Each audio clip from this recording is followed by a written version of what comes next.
저희가 이 땅에 살아가면서 한 가지 소원이 있는 것은 하나님의 선하심을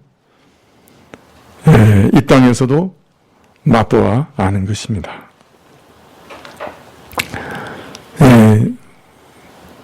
저희가 영원한 나라에서 영원히 주의 선하심과 인자하심, 주의 사랑을 누리며 경험하며 살아갈 것이고, 또 그것을 오늘도 소망하고 소원하지만 저희에게 또 원하는 것이 있사오니, 혹 주께서 기뻐하시면 이 땅에서 살아가는 동안에도 하나님의 선하심을 충분히 넉넉하게 맛보아 알게 하시기를 이 시간에 기도드립니다.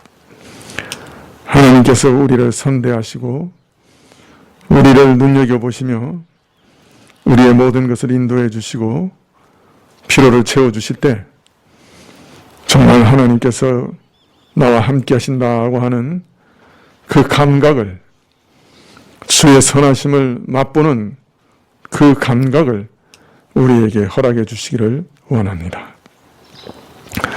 하나님께서 우리에게 좋은 것을 주셔도 그것이 주님으로부터 온 것을 깨닫지 못하고 믿지 못하고 주님 하나님께 영광을 돌려드리지 못하는 어리석은 자들이 되지 않도록 도와주시기를 원하고, 하나님께서 주시는 좋은 것들마다 깊이 하나님께 감사하며 그 가운데서 하나님께서 우리를 선대하심을 깨달을 수 있도록 도와주시옵소서.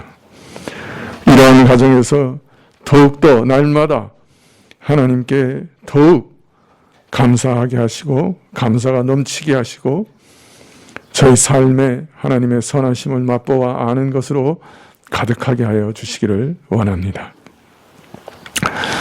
이를 위해서 주님 늘 우리가 깨어 있을 수 있도록 도와주십시오. 하나님께서 나를 주목하시고 아주 은밀하게 도우시고 모든 일에 간섭하시고 모든 일에 인도하심을 주시고 또 역사하시는 것을 볼 수 있게 해주십시오.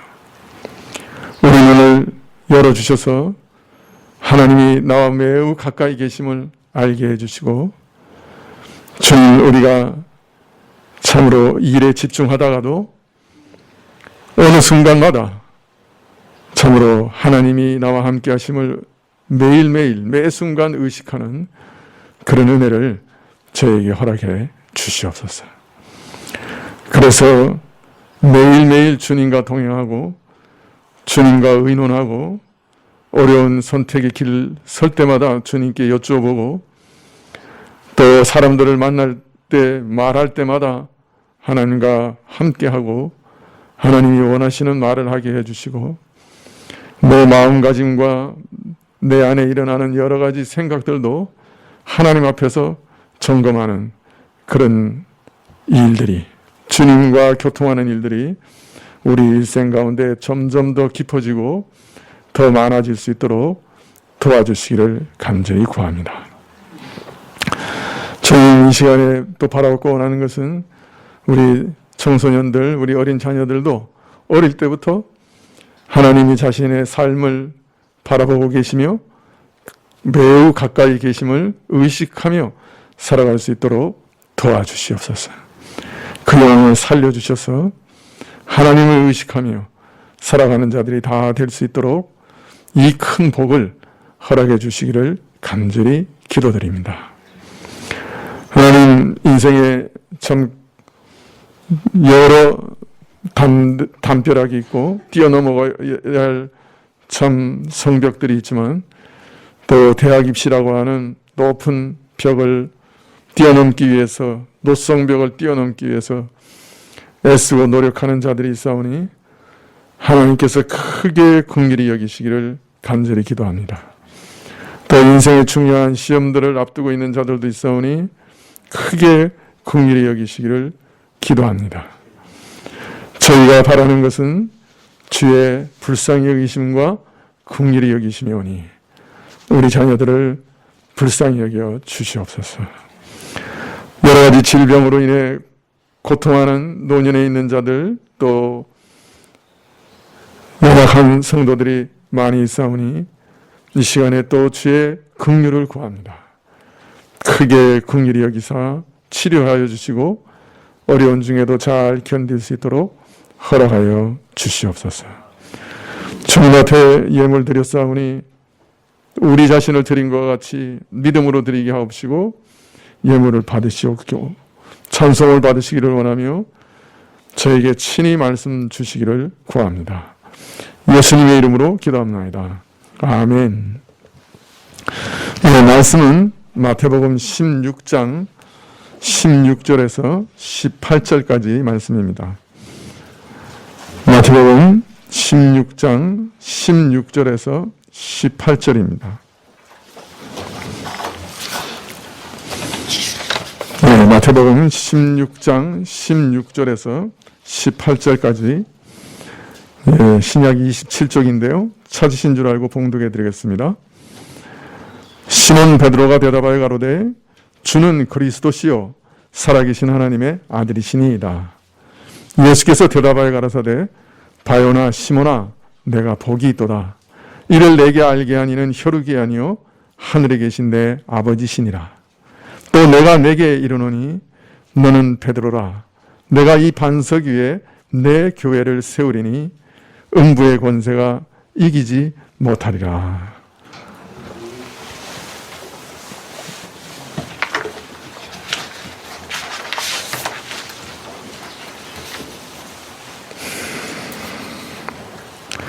네, 바리새인과 사두개인들이 변질된 가르침으로 수많은 영혼들이 죽어가는 이스라엘의 심각한 형편을 보시고 제자들에게 저들의 교훈, 누룩과 같이 모든 것을 변질시키는 악한 가르침을 주의하라, 경계하라 명하셨습니다. 왜냐하면 저들의 가르침에는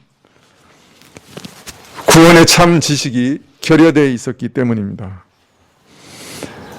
구원의 참 지식인 예수 그리스도의 은혜가 들어설 여지가 없었기 때문입니다. 예수님을 하나님의 아들이신 그리스도라 고백하고 그 은혜에 자신을 맡기는 믿음이 들어설 여지가 없었습니다. 자신을 의지하고 자기 의를 의지하는 이들에게는 그리스도의 의가 들어설 여지가 없었습니다.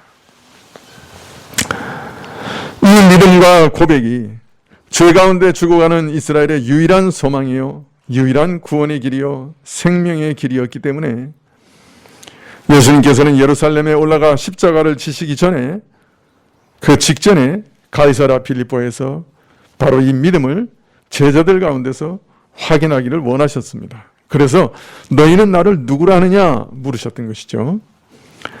이 질문 앞에 베드로는 모든 제자들을 대표해서 공적으로 고백합니다. 주는 살아계신 하나님의 아들이신 그리스도이십니다. 올바른 신앙을 고백합니다. 그리고 이 순간 제자들은 생도에서 고백자로, 추종자에서 예배자로 변하게 됩니다. 여러분, 이것이 사실 기독교의 핵심이죠. 예수님이 누구신가 하는 질문에 대한 올바른 이해, 이것이 기독신앙의 핵심입니다. 근데 우리는 때로 이 예수 그리스도, 이 그리스도라는 말이 너무 자주 듣고 너무 친숙한 이름인데도 불구하고 이름 안에 담긴 내용과 그 진리의 핵심을 놓칠 때가 많이 있는 것 같습니다. 그 의미를 깊이 생각하지 않고 그저 예수님은 그리스도입니다 이렇게 얘기할 때가 많은 것이죠. 어떤 학교에서 시험을 치르는데 학교 운동선수가 모처럼 열심히 공부하고 정신 차려 시험을 보려고 교실 맨 앞줄에 앉아서 시험을 치릅니다. 한문 시험인데 마지막에 이런 문제가 나왔어요. 학교 이름을 한문으로 쓰라. 맨 마지막 문제가. 시험이 끝나갈 무렵 학생들이 크크크 웃음소리가 막 터져 나옵니다. 왜 그러냐? 그 운동선수 유니폼 등판에 학교 이름이 한문으로 적혀 있는 거예요. 다른 사람들은 다 그 등판에 있는 한문 글씨를 보고 답을 쓰고 있는데 정작 이 선수는 자기 등에 학교 이름을 한문으로 써놓고도 못 봅니다. 돌릴 수가 없잖아요, 눈을. 뒤늦게 깨닫고 몸을 막 뒤틀어 보지만 자기 등판의 글씨를 결국은 보지 못했습니다. 이와 같이 가장 가까이 있는 사람이 오히려 정답을 알지 못하는 오류, 매일 읽고 듣고 말하는데 사실은 그 말의 의미를 한 번도 깊이 생각해 보지 못한 오류, 이런 것이 우리에게도 있을 수 있습니다. 예수는 누구신가? 예수님은 바로 하나님의 아들이신 메시아라, 그리스도라. 그리스도는 또 무슨 뜻인가? 기름 부음 받은 자란 뜻인데 그것이 이제 고유의 이름, 고유 명사가 된 것이에요. 근데 그 기름 부음 받는 자들이 구약에서는 왕과 제사장과 선지자들이었어요. 그래서 예수님께서는 그리스도는 바로 이 왕과 제사장과 선지자의 역할을 다 감당하는 분이라. 예수님이 나의 그리스도십니다 라고 얘기할 때 우리는 예수님은 내 왕이십니다, 나의 제사장이십니다, 나의 선지자십니다 고백하고 있는 거죠. 여러분, 그런 믿음을 가지고 그런 의미를 담아서 그리스도라고 앞으로 고백하시기를 부탁합니다. 여러분, 그리스도께서, 예수님께서 여러분의 진정한 왕이십니까? 여러분이 유일하게 순종하고 또 유일하게 따르고 유일하게 찬송하는 왕 중 왕이십니까? 예수님만이 우리의 죄를 속죄하는 대제사장이십니까? 자신의 피를 가지고 영원한 지성소에 들어가 영단번에 우리의 모든 죄 문제를 완전히 해결하신 진정한 대제사장으로 믿고 예수님께 여러분의 죄를 매일 맡기고 계십니까? 여러분, 예수님만이 유일한 선지자로서 진리를 가르치는 유일한 분으로 그분을 믿고 따르십니까? 그분의 말씀에 가장 동의하고 그분의 말씀을 가장 믿습니까? 여러분, 그리스도, 예수님은 나의 그리스도십니다 라고 말할 때 그런 의미가 거기 다 포함되어 있습니다. 여러분이 그렇게 믿음을 고백하고 예수님께 여러분의 영혼을 맡기시기를 축원합니다. 자, 베드로가 주는 하나님의 아들이신 그리스도라 올바른 고백을 하자 예수님께서 대답하여 가라사대 바요나 시몬아 내가 복이 있도다. 이를 내게 알게 한 이는 혈육이 아니요 하늘에 계신 내 아버지시니라. 이렇게 칭찬하셨어요.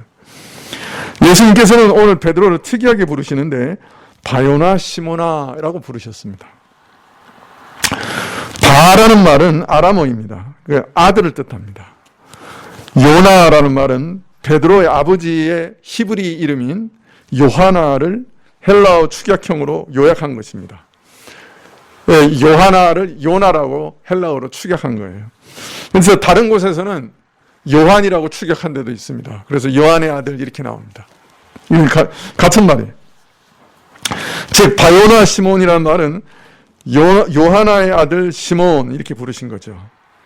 즉 베드로를 혈통에 따른 이름으로 부르신 겁니다. 왜 이렇게 부르셨는가? 이것도 아마 어떤 의도가 있지 않으신가 짐작이 됩니다. 이처럼 본래 혈통을 따라 부르신 것은 지금 하나님의 아들 예수 그리스도에 대해 참다운 신앙 고백을 한 그것이 베드로 자신의 지혜나 신분이나 지식과 같은 자연인의 탁월성에 의한 것이 아니라 온전히 하나님의 은혜에 의해서 주어진 것이다 하는 사실을 분명하게 하기 위해 이렇게 부르신 게 아닌가 짐작합니다. 너는 단지 요하나의 아들 시몬일 뿐이지만 혈육에 속한 한 인생일 뿐이지만 오늘 이 사실을 알게 된 것은 바로 하나님의 은혜가 너에게 주어졌기 때문에 한낱 인생에 불과한, 한낱 혈육에 불과한 너가 그 믿음을 고백할 수 있게 되었다 하는 사실을 더욱 분명하게 드러내시기 위해서 이렇게 부르신 것이 아닌가 짐작이 되는 것입니다. 내가 복이 있도다. 신약 성경에서 개인에게 이런 말씀을 하신 것은 이 경우가 처음이고 또 마지막이에요. 야, 너 참 복이 있다. 너는 참으로 엄청난 복을 받은 자라. 왜냐하면 이를 내게 알게 한 이는 혈육이 아니요 하늘에 계신 내 아버지시기 때문이다. 아버지의 전적인 선물이기 때문이다. 이 사실을 믿고 고백하고 의지하는 것이 구원의 믿음인데, 네가 지금 이런 구원의 믿음을 고백하게 된 것은 그 하나님이 선물로 너에게 주어진 것이고, 그러므로 너는 참 엄청난 복을 받은 사람이야. 이렇게 말씀하고 계시는 것이죠. 물론 베드로가 예수님으로부터 부르심을 받았습니다. 그리고 자신의 생업을 버리고 3년 동안이나 예수님과 함께 생활하고 그의 가르치시고 행하시는 것들을 가까이 보았습니다. 그 결과 예수님이 하나님의 아들이라, 그분이 메시아라 확신하게 되었고, 그것을 이제 공적으로 고백하게 된 것이죠. 그러나 이런 확신과 고백이 근본적으로는 하나님이 주신 은총의 산물이라, 전적인 은총이다, 이렇게 말씀하시는 것이에요. 베드로는 예수님과 함께하면서 많은 말씀을 들었고 배우고, 때로는 제자들만을 불러 특별히 가르치시는 그런 혜택을 받았고, 예수님이 행하시는 수많은 표적들을 곁에서 지켜보며 과연 이분은 어떤 분인가, 이분은 누구신가 하는 질문을 스스로에게 자주 던져보았을 겁니다. 그가 보고 들은 것들, 그가 안팎으로 경험한 것을 두고서 많이 생각도 해보고 또 기도도 하였을 겁니다.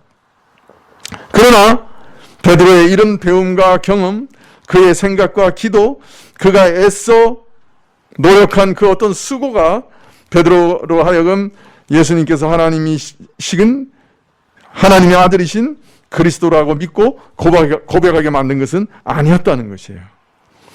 그의 모든 이런 배움과 경험과 노력이 아무 성과 없이 끝날 수도 있었던 것이에요. 여러분, 그 예가 누구죠? 바로 가룟 유다죠. 네. 가룟 유다도 처음부터 어떤 기대를 가지고 있었어요. 그래서 똑같이 예수님을 따라다니고 똑같은 말씀을 듣고 똑같은 표적을 보았어요. 베드로와 똑같은 것을 다 경험하고 들었어요. 그러나 가룟 유다는 처음부터 마지막까지 단 한 번도 예수님께 속하지 못했어요. 그는 한 번도 예수님을 향한 참 믿음을 갖지 못했어요. 심지어는 자기가 사도들과 함께 다 같이 나가서 전도할 때 복음도 전했고 귀신도 쫓아내고 병도 고쳤어요.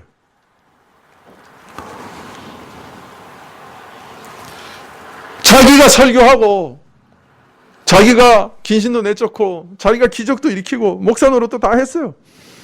그런데 그럼에도 불구하고 끝내 이 믿음에 이르지 못했어요.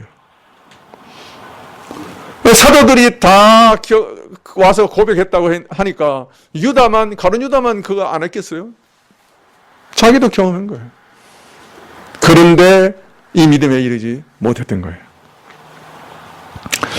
베드로가 비록 배우고 듣고 보고 경험한 과정을 통해 확신에 이른 것이 사실입니다만은, 그러나 베드로와 하여금 참으로 예수님께서 하나님의 아들 메시아라고 하는 사실을 깨닫고 영접하고 의지하게 만든 것은 그가 배운 그런 교훈도 아니요, 그가 경험한 그 경험도 아니었습니다.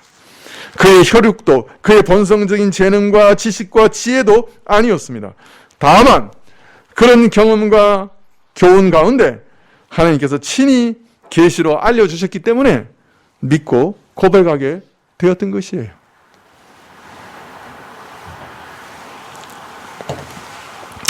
여러분, 우리가 예수님께서 당신을 위해 죽으셨습니다. 당신의 죄를 십자가에서 다 속죄하셨습니다. 예수님께서 당신의 죄를 위해 십자가에서 지옥의 형벌을 다 받으셨습니다. 당신 대신 다 형벌을 받으셨습니다. 이제 당신은 어떤 죄의 책임도 없습니다. 예수님을 믿기만 하십시오. 주변에서 많이 들었어요. 그러나 이것이 그 말이구나, 이런 뜻이구나 이해하고 깨닫는 것은 생각처럼 쉬운 일이 아닙니다. 일단 잘 믿어지지가 않아요. 거짓이 횡행하고 참 불신이 뿌리 깊은 현실 가운데 우리는 일단 의심하는 것이 몸에 배어 있습니다. 예수님 믿으시오. 그러면 영생합니다. 한두 마디 듣고서 내가 죽고 사는 것이, 내가 영원히 죽고 사는 것이 바로 이 예수님께 달려 있으니 내 몸과 영혼을 온전히 예수님께 맡겨야 되겠다 결단하는 것이 그리 쉽지 않습니다. 이건 믿는 것이 그리 쉽지 않아요. 더하여 복음이 전하는 내용은 이 사람의 이성으로 잘 이해할 수가 없는 이상한 것이에요. 원수까지 사랑해서 하나님과 원수된 우리 죄인들을 위해서 하나님께서는 아들을 보내셨다. 원수까지 사랑하셨다. 이런 것 잘 이해가 안 되는 거예요. 그 사랑을 느끼기 이전에 이해조차도 잘 안 되는 거예요. 그래서 복음을 듣고서 예수님께서 십자가에서 나를 위해 죽으셨다는 사실을 지식으로 아는 것과 십자가가 아니면 내 죄를 해결할 길이 없구나. 그분이 하나님이 아니시면 인류의 죄가 해결될 길이 없구나. 그가 사람이 아니시면 이 죄가 해결될 길이 없구나. 십자가의 대속이 아니면 내가 구원받을 길이 정녕 없구나. 깨달아 하는 것은 전혀 다른 차원이에요. 매일 듣고 외워서 고백하는 것이 아니라 마음으로 진정으로 동의하고 깨닫고 예수님께 자신의 영혼과 몸을 완전히 내어 맡기는 것은 정말 전적으로 의탁하고 맡기는 것은 주는 그리스도라고 진정으로 고백하는 것은 쉬운 말이 아닌 거예요. 쉬운 일이 아닌 거예요. 그냥 사람들 앞에서 이가 아니라 바로 주님을 향해서 주와 대면해서 주는 그리스도시요 살아계신 하나님의 아들입니다 고백하는 일은 어떤 면에서는 기적이라고 할 수 있어요. 그래서 오늘 예수님께서는 베드로를 칭찬하시기를, 축복하시기를, 야, 너 정말 복받은 사람이다, 그렇게 말씀하신 거예요. 여러분도 오늘 예수님의 이런 칭찬을 다 받으시는 분들이 되시기를 축원합니다. 야, 너 참 복받은 사람이다. 예수님께서는 베드로에게 이를 내게 알게 한 이는 혈육이 아니다. 이것은 사람의 능력으로는, 사람의 힘으로는 깨달음과 믿음에 이르는 것은 불가능하다. 그럼 어떻게 이 믿음을 고백할 수 있었는가? 하늘에 계신 내 아버지께서 믿게 하셨다. 고백하게 하셨다. 하나님의 능력이다. 성령께서 깨닫게 하시고 믿게 하셨다. 만일 성령이 역사하지 않으면 아무도 믿을 수 없다. 여러분, 그러니까 우리가 믿는 생활, 우리가 믿음 생활할 때 의심 닥쳐오잖아요. 닥쳐오면 어떻게 해야 돼? 믿음이 막 흔들리고 또 어떤 때는 실족해서 자빠지고 내가 불신자인지 신자인지 모르겠다, 믿음이 없다, 이렇게 느껴질 때는 어떻게 해야 돼? 여러분, 그때도 믿음을 주시는 하나님께 나아갈 수밖에 없어요. 하나님께 나아가 정령 불쌍히 여겨주십시오, 내게 믿음을 주십시오, 기도할 수밖에 없는 거예요. 왜? 믿음은 근본적으로 하나님이 주시는 선물이니까. 그래서 종종 우리는 아주 이상한 기도도 해요. 그 변화산 밑에서 귀신 들린 아들을 데리고 온 아비가, 주님 혹시 가능하시면 이 아이를 좀 구원해 주십시오. 예수님께서 가능하시면이 무슨 말이냐? 믿는 자에게는 능치 못할 일이 없다, 그렇게 얘기하시니까 그 아비가 뭐라 그랬어요? 믿습니다. 주여, 내가 믿습니다. 그러나 나의 믿음 없는 것을 도와주소서, 이렇게 부르셨어요.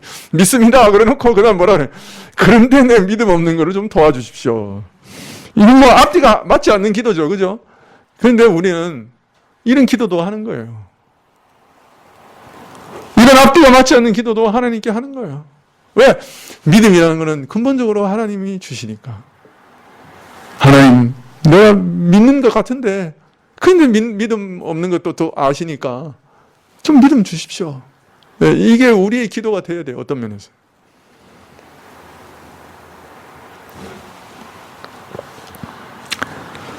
네, 18절에 또 내가 내게 이르노니 너는 베드로라. 내가 이 반석 위에 내 교회를 세우리니 음부의 권세가 이기지 못하리라. 또 내가 내게 이르노니, 이걸 직역하면 또한 나도 내게 이르노니 라는 말입니다. 이건 성부 하나님께서 베드로에게 큰 복을 주셔서 이런 깨달음을 주시고 바른 신앙 고백을 하게 하신 것처럼 나도 너에게 또 한 가지 진리를, 또 한 가지 복을 알게 하겠다. 이렇게 말씀하고 계시는 거예요. 그러니까 성부가 주신 복에 더해서 예수님도 지금 또 놀라운 은혜를, 복을 주시겠다. 그런 뜻이죠. 자, 너는 베드로라. 이렇게. 예수님께서는 일찍이 시몬 베드로를 처음 만나셨을 때 요한복음 1장 42절에 보면 예수께서 보시고 가라사대 내가 요한의 아들 시몬이니 장차 게바라 하리라.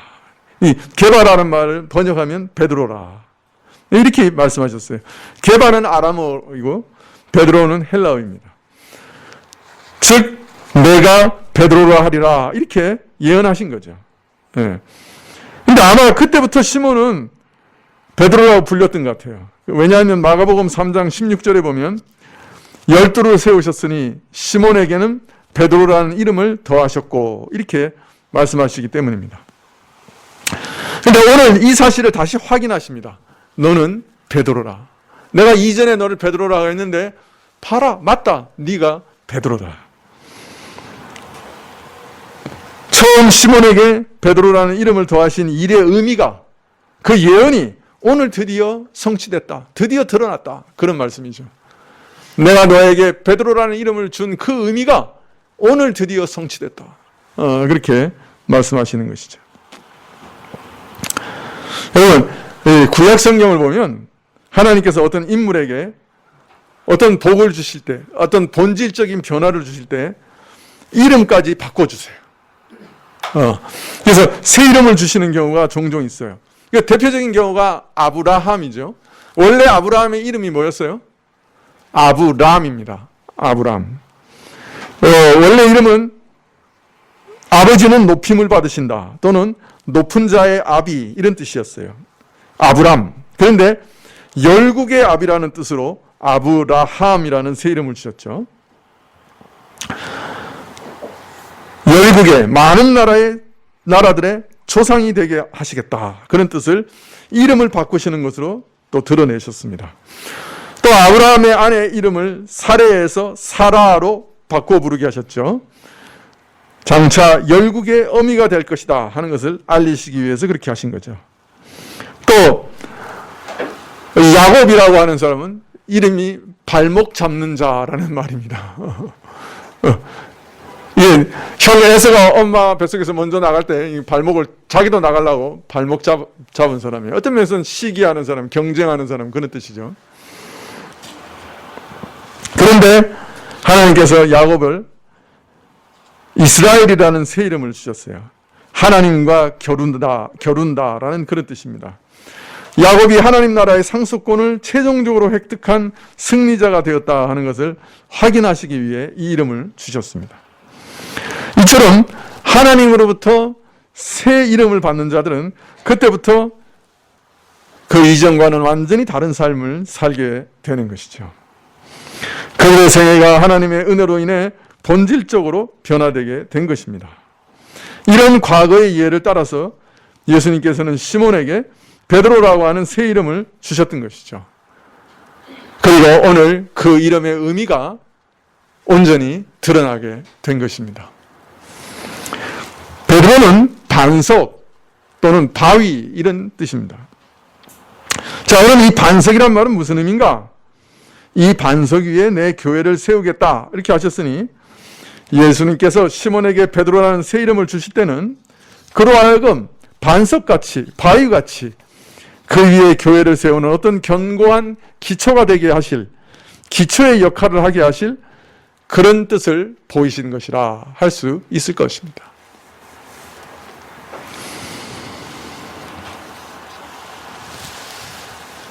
혹시 모르겠어요. 여러분이 언젠가 하나님을 만나셨을 때 하나님은 여러분에게 새 이름을 주셨을지도 몰라요. 여러분의 인생이 새롭게 규정하시고 새로운 사람이 됐다고 말씀하셨을 거예요. 지금은 여러분 새 이름을 여러분은 모를 수도 있어요. 요한계시록에 보면 흰 돌에 이름을 써서 주신다 그러죠. 마지막 날 가서 하나님이 너는 이 이름이다 라고 새로운 이름을 알려주실지도 모르겠어요.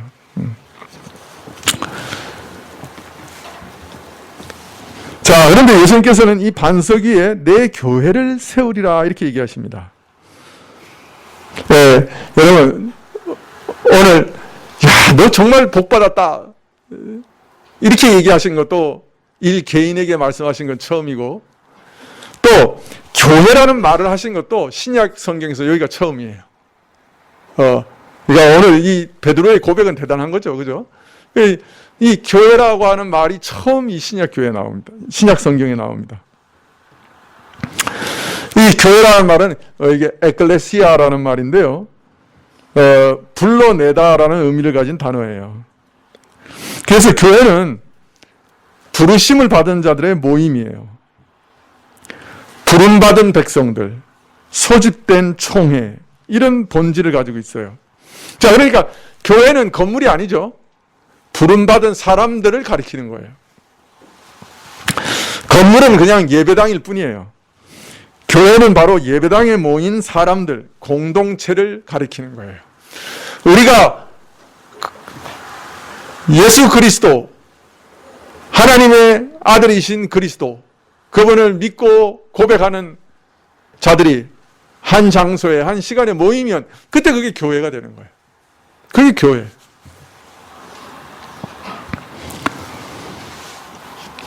그래서 이거 모이는 것은 참 굉장히 중요한 거죠. 이게 믿음을 고백하는 자들이 모이는 것이 교회니까 이게 예배당이 교회가 아니고, 그러니까 이게 모여야 어떤 면에서는 하나의 교회로서의 모습이 온전히 드러나는 것이에요. 요새 뭐 비대면 예배 이런 얘기 많이 하는데 사실 그 말이 안 되는 얘기죠. 그 예배라고 하는 것은 하나님 앞에 나와서 하나님과 만나고 하나님께 경배하는 것이고, 모든 성도들이 함께 만나서 공동체를 이루어서 그 교회가 또 하나님께 나가서 경배하는 건데, 안 모이면서 예배를 드린다. 그 말이 좀 이상한 거예요. 그냥 비대면 예배라는 말은 있을 수가 없는 거죠. 예배는 대면을 원칙으로 하는 거니까요.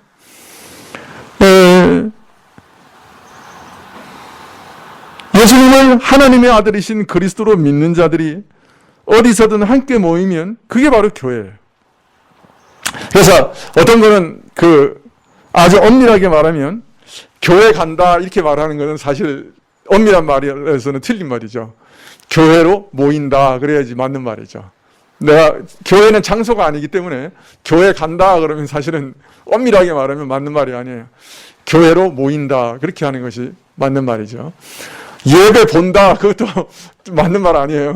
텔레비전 보는 것처럼 예배 보는 거 아니고 내가 하나님께 예배를 드리는 거예요. 예배 드린다라는 말이 돼야지.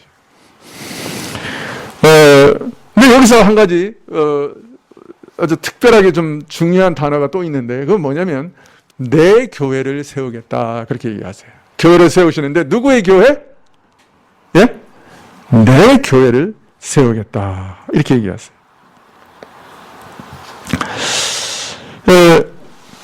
교회는 누가 세우시는 거예요? 누가 세우시는 거예요? 예수님이 세우시는 거예요. 교회는 누구 거예요? 예수님 거예요. 예수님이 왕이세요. 교회. 이거 잊어버리면 안 돼요. 교회는 어쩌다가 우연히 생기는 것도 아니고요. 사람들이 만들어내고 창조낸 조직도 아니에요. 회원들의 동의에 근거하는 자발적인 모임도 아니에요. 교회는 예수님이 만들어내신 특별한 창조물이에요. 우리는 이걸 믿어야 돼요. 교회는 이 사회의 어떤 조직이나 어떤 공동체와도 다른 중요한 특징을 가지고 있어요. 특질을 가지고 있어요. 만왕의 왕이신 그리스도의 호출을 받아 모인 특별한 모임이에요. 그리스도가 만드신 것이고 그리스도가 내 거다라고 말하는 모임이에요. 그래서 그걸 뭐라 그래요? 그리스도의 몸이라 그러세요. 또 다른 말로. 그리스도의 것이에요. 누구도 교회를 소유할 수 없어요. 누구도 교회의 주인이 될 수 없어요. 목사도 주인 아니에요. 교인들도 주인 아니에요. 교인의 뜻대로 다스려지는 것도 아니에요. 민주주의 아니에요. 당회에서 교회를 다스린다 해도 그거는 그리스도의 뜻을 묻고 그것을 결정하는 것이 당회지. 당회의 뜻으로 교회를 다스리는 것도 아니에요. 누구의 뜻으로 교회를 다스려요? 그리스도의 뜻으로. 왜? 그리스도의 것이니까. 그리스도가 만드신 거니까. 그래서 우리는 그리스도의 몸으로서 교회를 사랑해야 돼요. 귀중히 여겨야 돼요.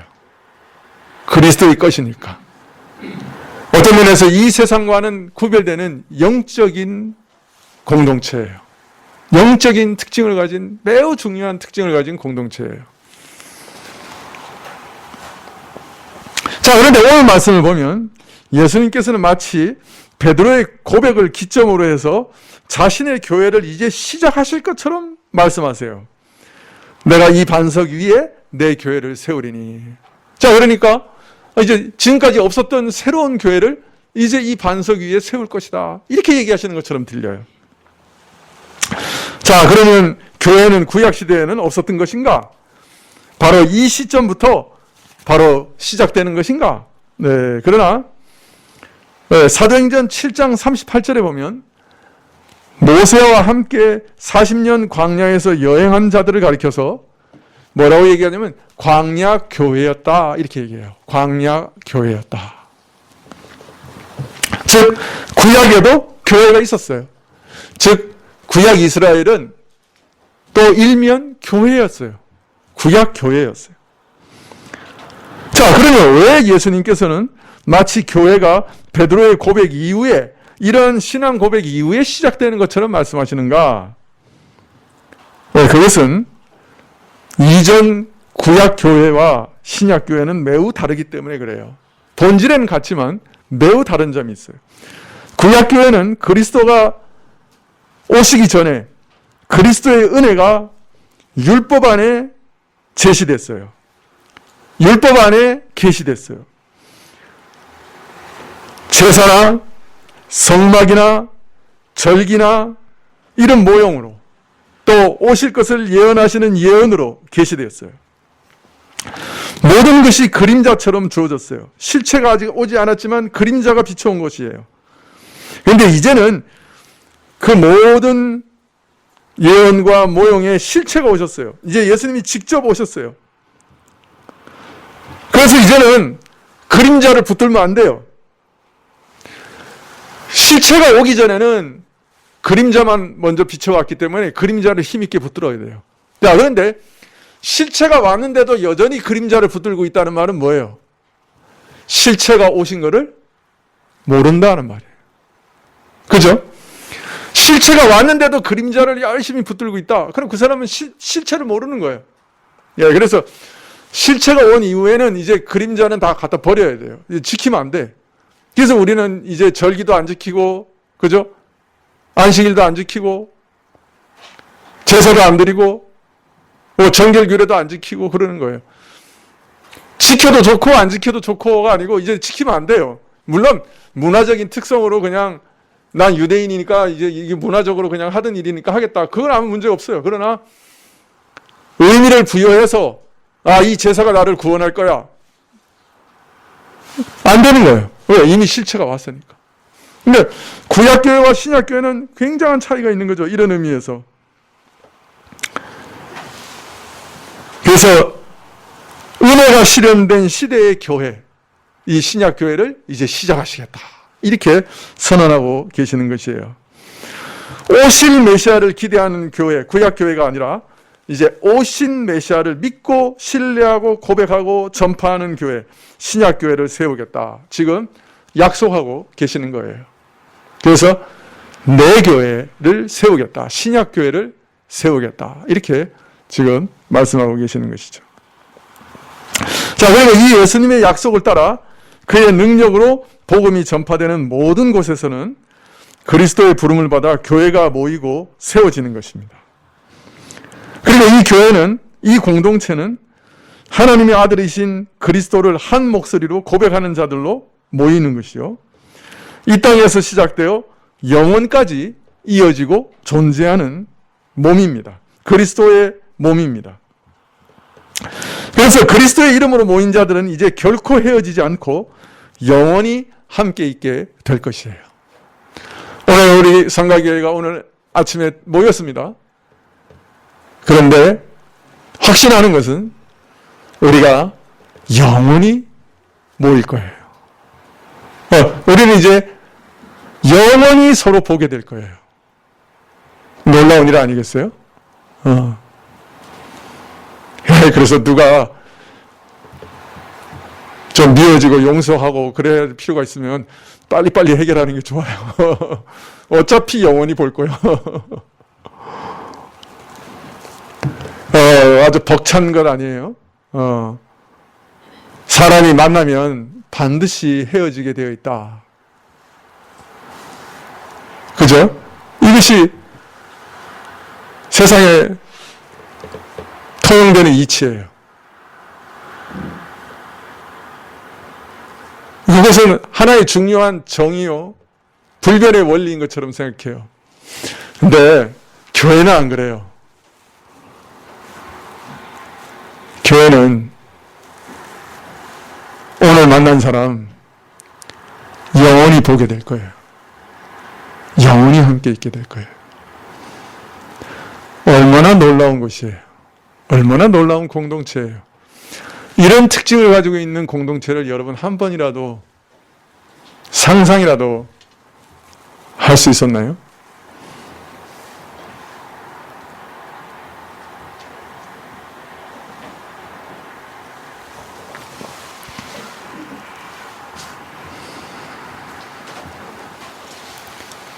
영원히 헤어지지 않는 사람들과 함께 모여서 영원히 존재하시는 하나님께 나아가 영원히 교제하며 예배드리는 것, 그것이 바로 이 공동체 교회예요.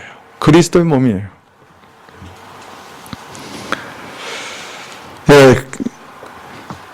그러므로 우리가 이 예수님이 친히 세우시는 그리스도의 몸, 거룩한 교회의 부르심을 받는 것보다 더 영광스러운 일은 없을 거예요. 더하여 이 교회를 위해 헌신하고 섬기는 것보다 더 귀중하고 값진 일은 없을 거예요. 예수님의 부르심을 따라 사람들을 교회로 초청하고 몸된 교회를 세우기 위해 헌신하고 교회를 돌아보며 교회가 교회되게 하기 위해 힘쓰는 것보다 더 고귀한 일은 없을 거예요.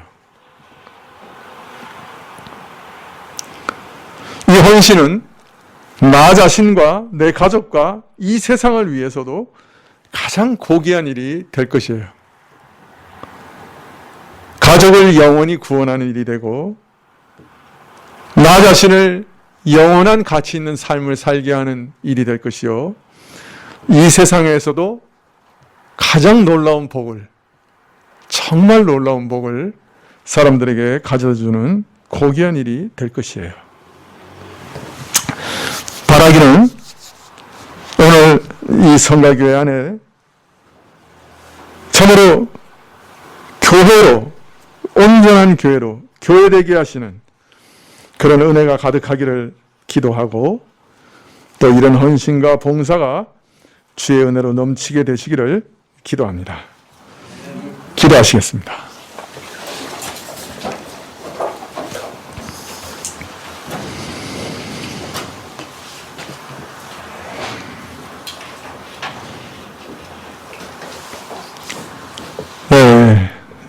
주의 은혜로 주의 부르심을 받아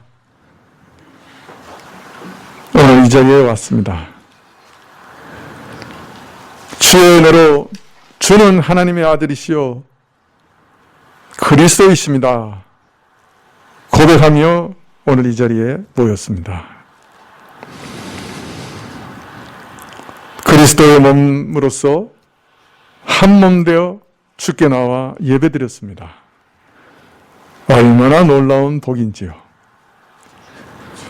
우리 안에 이 복으로 인해 크게 기뻐하게 하시고 우리 안에 전율하는 기쁨이 있게 하여 주시옵소서. 또 이 복을 우리 아는 자들 또 사랑하는 자들에게 나누어 줄 수 있는 은혜가 우리에게 주어지게 하옵소서. 예수님의 이름으로 기도합나이다. 아멘. 188장 찬송하시겠습니다.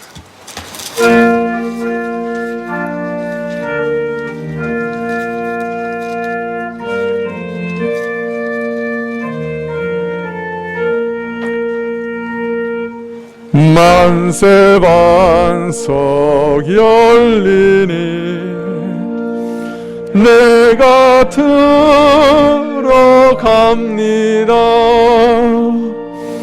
장애 어리상하여 물과 피를 흘린 것 내게 혐 되어서 정결하게 하소서. 내가 공을 세우나 은혜가 없지 못하네. 쉼없이 힘쓰고 눈물 근심 많으나 구속 못할 죄인을 예수 홀로 속하네. 빈손 들고 앞에 가 십자가를 붙드네. 의가 없는 자라도 도와주심 바라고 생명샘에 나가니 마음을 씻어주소서. 살아생전 숨쉬고 죽어 세상 떠나서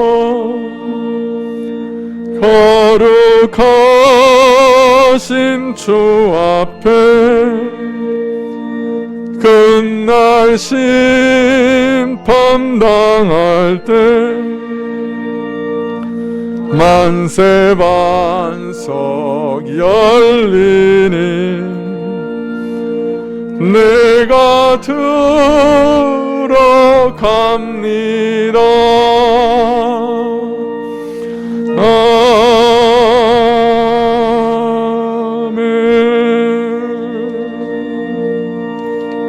아멘. 지금은 우리 주 예수 그리스도의 은혜와 하나님 아버지의 그 크신 사랑과 이 은혜와 사랑을 깨닫게 하시고 누리게 하시는 성령님의 교통하시고 역사하심이 주께서 나를 부르신 것을 기뻐하며 주는 그리스도시요 살아계신 하나님의 아들이십니다 라고 다시금 믿음으로 고백하며 주 앞에 머리 숙인 주의 백성들 위해 지금부터 영원까지 함께 계실지어다.